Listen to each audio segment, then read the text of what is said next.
Lamb, take heed that no man deceive you, for many shall come in my name, saying, I am Christ, and shall deceive many. And ye shall hear of wars and rumors of wars. See that ye be not troubled, for all these things must come to pass, but the end is not yet. For nation shall rise against nation, and kingdom against kingdom, and there shall be famines, and pestilences, and earthquakes in diverse places. All these are the beginning of sorrow. Higala ninyo ng Biblia. Sa katong dia pa si Kristo Jesus diri sa kalibutan, nangutana ang disipulo kaniya og miingon, Ginoo, unsay ilhanan sa imong pag-anhi? Ginoo, unsay ilhanan sa pagtatapos niining kalibutan? O si Ginoong Jesucristo mitubag sa iyang mga tinun-an og miingon, maabot ang panahon nga daghang mga tawo mangingilat. Daghang mga tao nga mogamit sa ngalan ni Kristo ug moangkon nga sila punoy Kristo. Daghang mga tao nga moangkon nga sila punoy Kristo ug sila punoy puli ni Kristo. Daghang mga tao nga mogamit sa ngalan ni Kristo. Pero ningon ang atong Ginoo, ayaw ka mo pagpailat niya ng mga tawhana. Kay moabot ang panahon nga daghan mo dala sa ngalan ni Kristo ug sila puno maoy Kristo. No? Ug makadungog ka mo gubat, umungihong sa gubat, batok gubat, nasod o kingharian, batok kingharian ni Gala. Muna sa dili pa mabalik ang atong Ginoong Jesucristo, nagsingamot na ang makuyaw o makalilisan na ipangbuhat sa mga tao. Nini ulahin mga adlaw.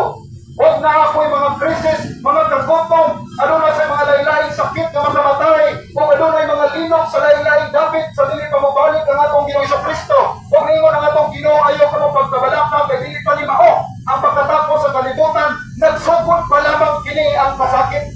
Muna higala ang pabutana, are you 100% sure that you will go to heaven after you die? 100% ka na bang sigurado na maadto ka sa langit, dinikoman sa imong kamatayon? Pasing madiskasya ka, wala kay bahaw higala, pero ang pabutana sa imong kalagpanong, langit ba o imperno? Langit na kung imong gituwa ng atong Ginoong Jesucristo, imperno ka kung imong isaligway ang mayong balita ng Jesucristo. Muna higala, ang anong iwaling isimya din kaninyo ang mayong balita. Ang mayong balita na si Kristo Jesus namatay tungod sa atong mga sala, o siya sinumong, o sa katulong kadlaw na manhaw, sumala sa mga kasulatan. Kanay 500 kapit na mga testigo na nagpamatuod na ang atong Ginoong Jesucristo, siya lamang ang buhing Diyos, siya lamang ang Ginoo nga namanhaw, ikat sa mga patay, aron kita maluwas. He is the Savior, He is the Prince of Peace. Jesus Christ is the King of Kings and Lord of Lords. Siya lamang ang makaluwas sa atong makasasala na kalag na dili nato kayang bayaran sa impyerno. Ikaw, higala, kaya ba nimong bayaran ang imong kaugalingong sala sa impyerno? No? Kaya ba nimong bayaran ang imong kaugalingong sala ngadto sa impyerno? Mureklamo magalit ang init tayo. Mureklamo magalit ang linuhang kalibutan. How much more sa impyerno, higala? Wala na kay kahigyan lang dito. Muna higala, ayaw ikaw pa impyerno, ma'am, sir. Nagpakiluan kami sa inyong kalat, sir, ma'am. Ipaubos ang inyong kasing-kasing. Ipaubos ang inyong garbo. Ano man, kay parehang sa tanang kata ako garbo, ilaglag siya sa Ginoo. Muna dili ganahan ka ma-impyerno ka, ma'am, sir. No? Ihigugma ka na mo, ma'am, sir. Ihigugma ka sa Ginoo. Muna ayaw ikaw pa impyerno, ma'am, sir. Maluoy ka sa inyong kalat. Nagpakiluan kami. No, mali mga trabaho, pero ako nag-spend time. Ang mag-spend time, ang kaluwasan, nagitan niya sa atong Ginoong Jesucristo. Si Jesus Christ is the Savior, He is the Prince of Peace. Jesus Christ is the King of Kings and Lord of Lords. Siya ang kaluwas na ikaw. No? Muna si Satanas, sila na musuko sa mga tao. Nga naman, kaya mga tao, gilad tayo o mga batasan. Nga naman, si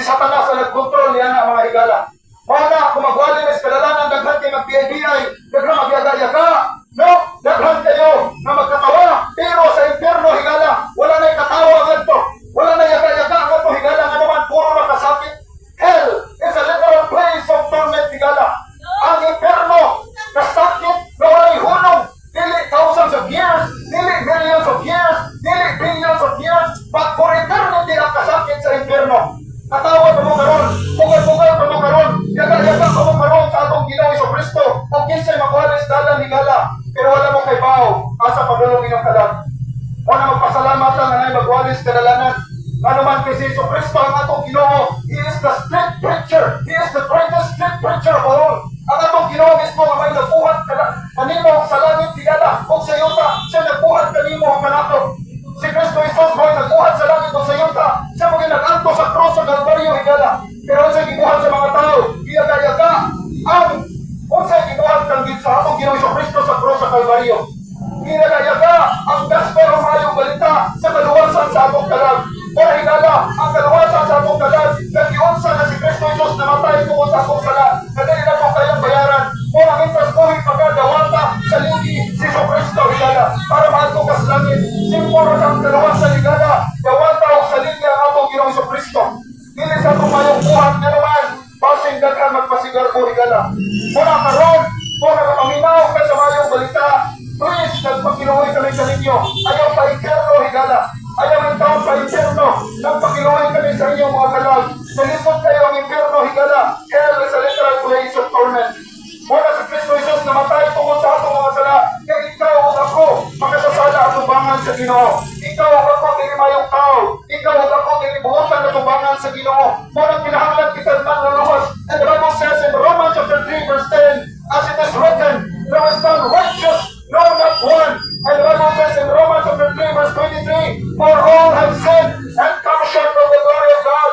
Ang tanan na kasala o naklapsan sa himaya sa Diyos. Ikaw o ako dili mayong tao. Ikaw o ako dili buotan at tubangan sa Ginoo. Ikaw o ako dili mayong tao at tubangan sa Ginoo. Muna kinahanglan kita manluluwas. And praise the Lord higala. Ano na na'y manluluwas? Ano na na'y namatay sa cross sa Calvario? Iyang giulang yung binilhong dugo.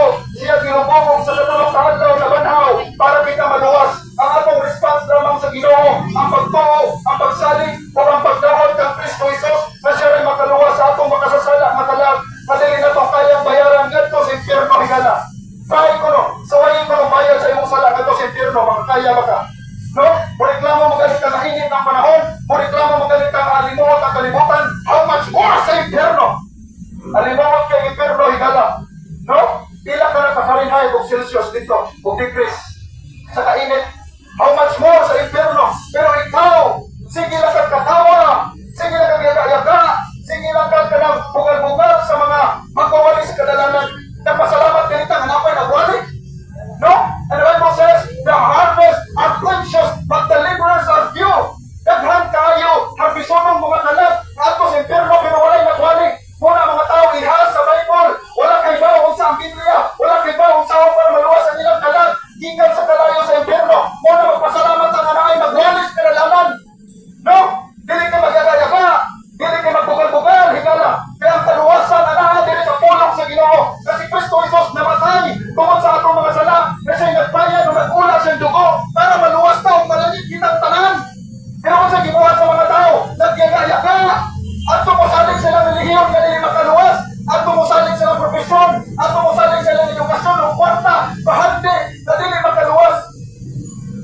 Shame on us. Nagpakaulaw lang ta, atong bangan sa atong Ginoo. Muna na good news, sigala o mayong balita na mong iwalin din sa ninyo. And the Bible says in John chapter 3 verse 16, for God so loved the world, that He gave His only begotten Son, that whosoever believeth in Him should not perish, but have everlasting life.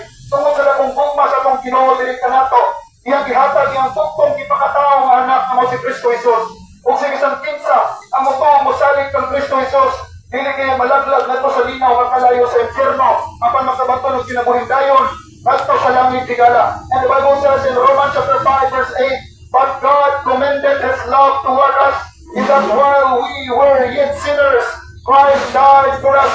Samtang makasasala pa kita higala, ipasundayag sa akong Ginoo ang iyang bugma diri kanato, na mitras makasasala patangdad ko, aduna nay namatay sa krus sa Kalbaryo, aron mo inibayad sa atong makasasala na kalag, na dili nato kayang bayaran sa impyerno. Para karon higala mitras buhi pa ka, ayaw pa impyerno. Nagpakiluoy kami sa inyong mga makasasala na kalag. Please, dawata ang atong Ginoong Kristo. Ayaw pa impyerno, ma'am, sir. Nagpakiluoy kami sa inyong kalag. Ayaw intang pataasa ang inyong garbo. Ikaubos ang inyong garbo, ma'am. Ano man, kay si Kristo Jesus, He humbled Himself and became obedient unto death, even the death of the cross. Wherefore God also hath highly exalted Him